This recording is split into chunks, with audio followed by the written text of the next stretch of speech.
In 2008, Elon Musk was standing in a control room on a tiny island in the middle of the Pacific Ocean. He had enough money left for one more rocket launch. Just one. If it failed, everything he had built over the last 6 years would be gone. SpaceX would shut down, Tesla would collapse, and the man who bet his entire fortune on two impossible companies would be left with nothing.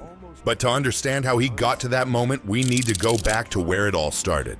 Elon Musk was born in 1971 in Pretoria, South Africa. His childhood was not easy. He was bullied so badly at school that he was once thrown down a flight of stairs and beaten until he blacked out. He spent weeks in the hospital. His relationship with his father was difficult, and he later described it as deeply painful. At 17, he left South Africa on his own, moved to Canada with almost no money, and worked odd jobs just to survive. He shoveled grain at a farm. He cleaned boilers at a lumber mill. He did whatever it took to keep going. He eventually made it to the University of Pennsylvania, studied physics and economics, and then moved to Silicon Valley in 1995 to start his first company. It was called Zip2, a simple online city guide for newspapers. He and his brother Kimball built it from a tiny office, sleeping on the floor and showering at the local YMCA because they couldn't afford an apartment.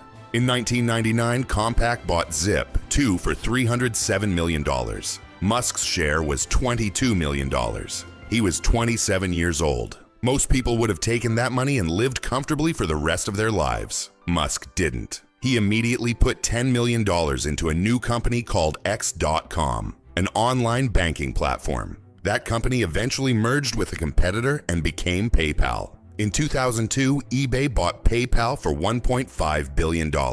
Musk walked away with $180 million after taxes. He was 30 years old and already one of the richest people in Silicon Valley. And then he did something that everyone around him thought was completely insane. He didn't invest his money safely. He didn't buy real estate or retire to a beach. Instead, he split his entire fortune into 3 bets. He put $100 million into a rocket company called SpaceX. He put $70 million into an electric car company called Tesla.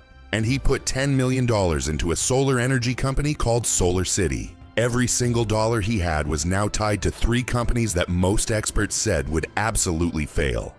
SpaceX launched its first rocket, Falcon 1, on March 24, 2006, from a remote island called Kwajalein in the Pacific Ocean. It flew for about 25 seconds before an engine fire brought it crashing down. The entire rocket was destroyed. That failure cost millions of dollars and over a year of work.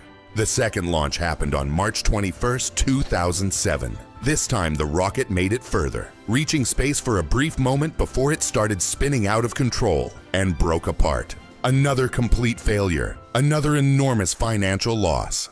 Meanwhile, Tesla was falling apart at the same time. The company was trying to build the Roadster, its first electric car, and everything was going wrong. The original cost estimate for each car was $25,000. The actual cost ballooned to over $200,000 per vehicle. The transmission kept breaking. Suppliers were demanding payment up front. The company was burning through cash faster than anyone had predicted. Tesla's CEO at the time was struggling to keep things together, and Musk eventually had to step in and take over as CEO himself. By early 2008, Musk was in serious trouble. SpaceX had failed twice. Tesla was hemorrhaging money, his marriage was falling apart, and he was going through a painful public divorce. He was borrowing money from friends just to pay his rent. The man who had once been worth $180 million was now nearly broke. The third Falcon 1 launch happened on August 3, 2008. The rocket performed almost perfectly for the first 2 minutes. Then, at the moment of stage separation, the first stage and second stage collided. The rocket was destroyed. 3 launches, 3 failures. SpaceX had enough funding and parts left for exactly 1 more attempt. If the 4th launch failed, SpaceX would shut down permanently. There was no backup plan and no more money.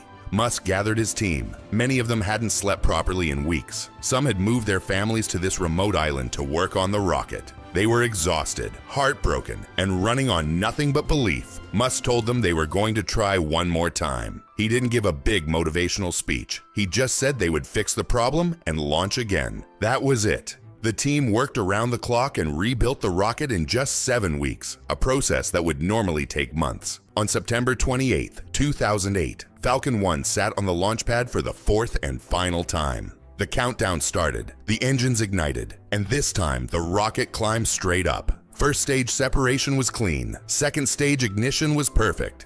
The rocket reached orbit. The control room erupted. People were crying, screaming, and hugging each other. Musk himself could barely speak. Falcon 1 became the first privately funded, liquid-fueled rocket to reach orbit in human history. But reaching orbit didn't solve the money problem. SpaceX was still almost broke. Tesla was still weeks away from running out of cash. Musk needed a miracle, and he got one. On December 23, 2008, just 3 months after that launch, NASA awarded SpaceX a $1.6 billion contract to resupply the International Space Station.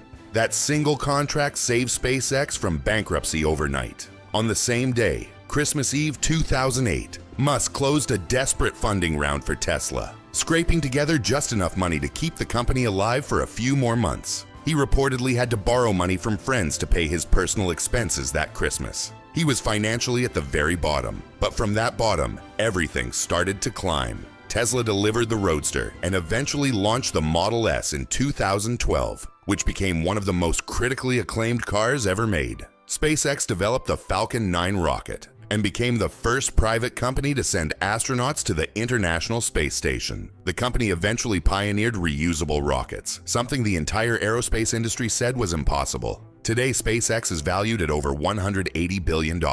Tesla is worth over $800 billion and has sold millions of electric cars worldwide. And Elon Musk became the richest person on Earth. But here is the part that actually matters. In 2008, he was borrowing money to pay rent. He had failed 3 rocket launches in a row. His car company was bleeding cash. His marriage was over. And almost everyone around him thought he was finished. The difference between Musk and the thousands of other entrepreneurs who fail every year isn't talent or intelligence alone. It's the willingness to keep going when every logical reason says you should stop. It's putting everything on the line, not because you're guaranteed to win, but because you believe in the work more than you fear the loss. Most people never see the years of failure that come before massive success.